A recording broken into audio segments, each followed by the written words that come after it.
¿Qué tal? En esta ocasión abordaremos el tema diversidad sexogenérica.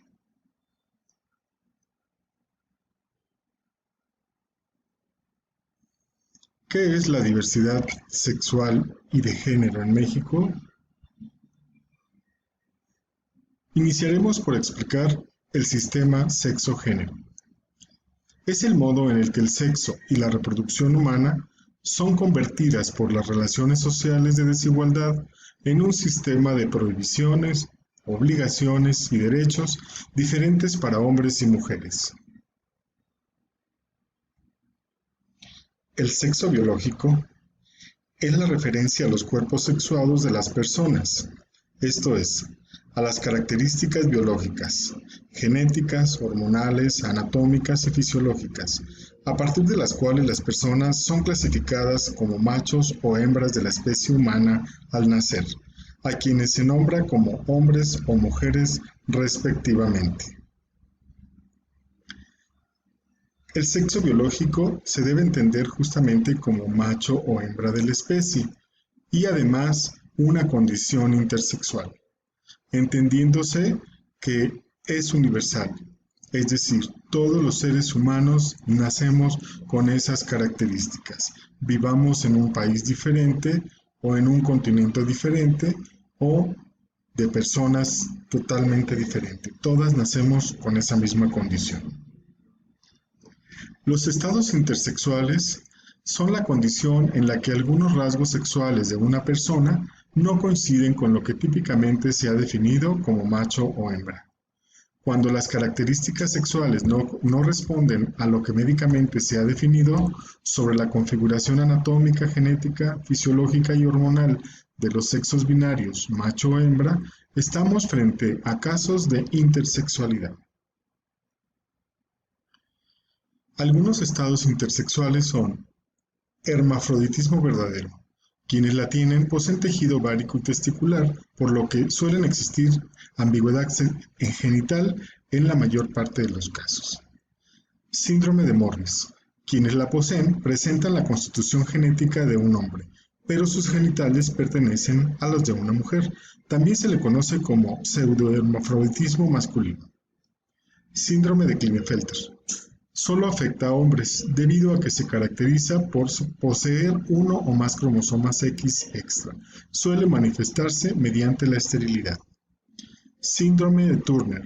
Afecta a las mujeres y se caracteriza por que a quienes la padecen le falta un cromosoma X o parte de este, su aspecto es infantil y son infértiles. El género, sin embargo, se refiere a los atributos que social, histórica, cultural, económica, política y geográficamente, entre otros, son asignados a las mujeres y a los hombres. Es transversal, es decir, atraviesa todo el entramado social.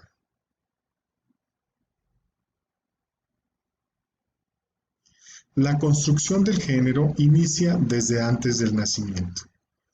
En la familia, pero además se va apropiando justamente cuando se va a la escuela, en el trabajo, mediante los medios de comunicación y en los grupos sociales, configurándose estereotipos de género, basados en esa diferencia o dicotomía sexual. Los estereotipos de género son las creencias sobre las características de los roles típicos que los hombres y las mujeres deben tener y desarrollar en una etnia, cultura o en una sociedad.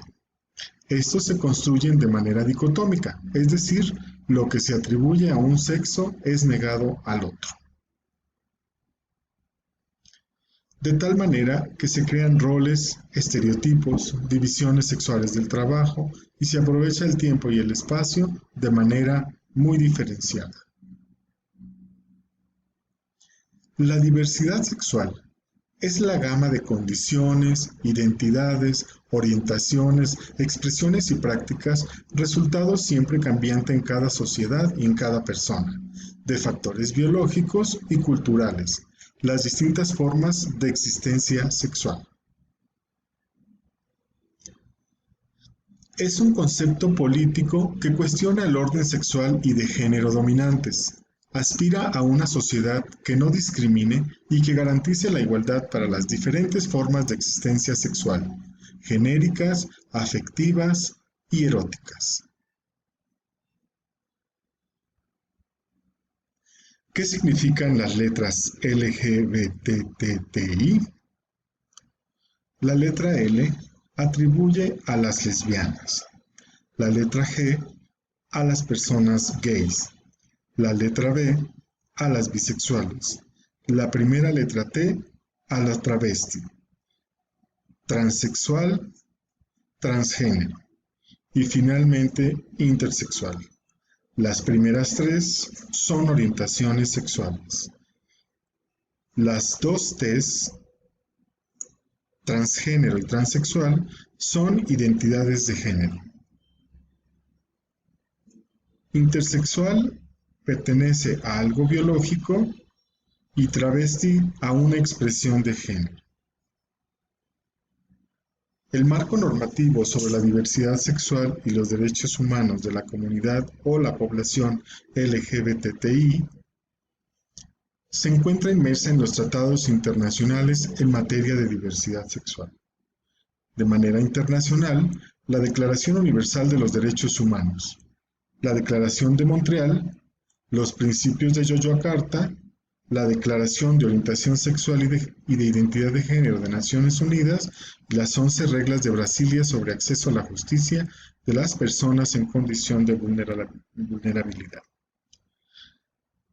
De manera regional, la Convención Americana sobre Derechos Humanos, la Convención de Belém do Pará, la Convención Interamericana contra toda forma de discriminación e intolerancia, el informe sobre la violencia contra las personas lesbianas, gays, bisexuales, trans e intersexuales y la opinión consultiva número 24. En México, la reforma publicó en el 2011 transformando el sistema jurídico de protección de los derechos humanos, quedando incrustado en el primer artículo constitucional. La concepción de la categoría pro persona denota dentro del marco legal un ente investido de tener derechos y asumir obligaciones, que forma una cierta entidad, por lo cual se exhiben distintos tipos de personas, físicas y jurídicas. La referencia es la Convención Americana sobre Derechos Humanos. En el punto 1.2. Para los efectos de esta convención, persona es todo ser humano. Opinión consultiva número 22, presentada en el estado de Panamá. Hablar de derechos humanos de la población lésbico, gay, bisexual, travesti, transexual y transgénero e intersexual no exige la creación de nuevos derechos, ni que se concedan derechos especiales a ciertas personas, sino hacer que se cumplan y respeten los establecidos para todas las personas. La Secretaría de Salud cuenta con un protocolo para el acceso sin discriminación a la prestación de servicios de atención médica de las personas lésbico, gay, bisexual, transexual, travesti, transgénero e intersexual, y cuenta con guías de atención específica. Con base en él, identificamos que la identidad de género es la vivencia interna e individual del género, tal como cada persona se siente, misma que puede corresponder o no al sexo asignado al nacer. Incluye la vivencia personal del cuerpo, que podría o no involucrar la modificación de la apariencia o funcionalidad corporal a través de tratamientos farmacológicos, quirúrgicos o de otra índole, siempre que la misma sea libremente escogida. También incluye otras expresiones de género como la vestimenta, el modo de hablar y los modales. Responde a estas preguntas: ¿quién soy? ¿Cómo me identifico? ¿Cómo me siento? ¿Cómo me percibo? El desarrollo de la identidad de género inicia a partir de los 2 años. Los niños ya tienen conocimiento de las categorías de géneros existentes en la sociedad y que este conocimiento parece tener lugar a la par que el niño toma conciencia de su identidad. Hasta los 7 años, la identidad de género se consolida. La identidad de género también tiene sus términos cisgénero, que se usa para las personas cuya identidad de género es la que se observó y asignó al nacer. Las personas trans es aquella cuya identidad de género no es la que se observó y asignó al nacer.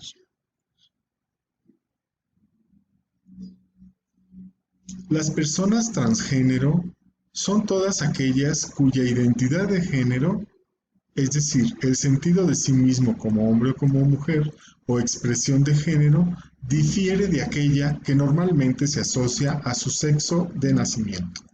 De manera que cualquier persona cuya identidad, apariencia o conducta esté fuera de las normas de género convencionales se puede clasificar como persona transgénero. Las personas transexuales aspiran a someterse a una terapia de reemplazo hormonal y o reasignación genital para generar una modificación corporal, ya que desea un cuerpo acorde con su identidad, vivir y ser aceptado como una persona del sexo y género al que se siente pertenecer. La identidad de género no la determinan las adecuaciones corporales, las intervenciones quirúrgicas o los tratamientos médicos. Sin embargo, estos pueden ser necesarios para la construcción de la identidad de género de algunas personas trans. La identidad queer no se identifican con el binarismo de género. Son aquellas que, al no identificarse y rechazar socialmente asignado su sexo de nacimiento, tampoco se identifican con el otro género o con otro alguno en particular. Dichas personas pueden manifestar más que identidades fijas, expresiones y experiencias. La identidad cultural encierra un sentido de pertenencia en un grupo social con el cual se comparten rasgos culturales como costumbres, valores y creencias, e identificamos a la identidad Muxe en el estado de Oaxaca. La expresión de género es la manifestación externa de los rasgos culturales que permiten identificar a una persona como masculina, femenina o no binaria, conforme a los patrones considerados propios de cada género, por una determinada sociedad en un momento histórico determinado. Existe la expresión de género travesti. Se refiere a las personas que se visten exacerbando aspectos de lo masculino y lo femenino, algunas veces por excitación sexual, otras por trabajo. No buscan un cambio genital ni hormonal. La orientación puede ser homosexual, bisexual o heterosexual. En cambio, la orientación sexual es la capacidad de cada persona de sentir una profunda atracción emocional, afectiva y sexual por parte de un género diferente al suyo o de su mismo género, o de más de un género, así como la capacidad de mantener relaciones íntimas y sexuales con estas personas. La OMS reconoce 3: la heterosexualidad, la homosexualidad y la bisexualidad. Se reconocen algunas otras orientaciones sexuales como es la pansexualidad, que es la capacidad de una persona de sentir atracción erótica afectiva hacia otra persona con independencia del sexo, género, identidad de género, orientación sexual o roles sexuales, así como la capacidad de mantener relaciones íntimas y o sexuales con ella. La asexual, orientación sexual de una persona que no siente atracción erótica hacia otras personas. Puede relacionarse afectiva y románticamente. No implica necesariamente no tener libido o no practicar sexo o no poder sentir excitación. La diversidad sexual y de género y características sexuales se pueden definir en estos 5 rubros: la expresión de género, las características sexuales biológicas, la orientación sexual, la identidad de género y la identidad cultural. La discriminación es una práctica cotidiana que consiste en dar un trato desfavorable o de desprecio inmerecido a determinadas personas